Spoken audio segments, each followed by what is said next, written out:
Naisalba man ni Francis si Tata laban sa tangka sa kanyang buhay.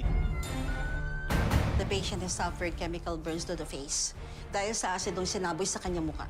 Magkakaroon ng malaking pagbabago sa mukha ng prime time. Sino bang demonyo makakaisip ng gumawa ng ganito? Is it the end na nga ba sa love story ng may Ilonggo girl? Abangan po nila kung maayos pa ba ni Francis at ni Venice yung sa kanilang dalawa. Makita po natin yung gagawin ni Francis sa confrontation nila. At that also affects the relationship of Tata and Francis.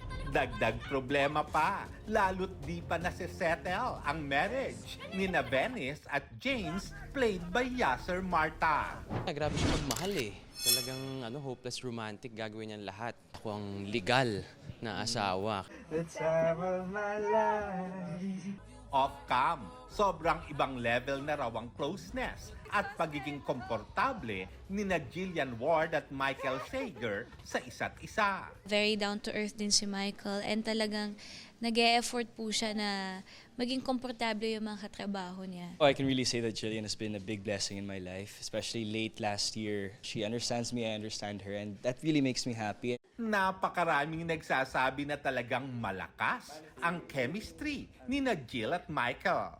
Ngayon pa lang, inihahanda na ni Direk Rado Peru ang isang Mick Jill movie. Sana matuloy. Hopefully meron. Kung madala pa namin to sa film, exciting po yun.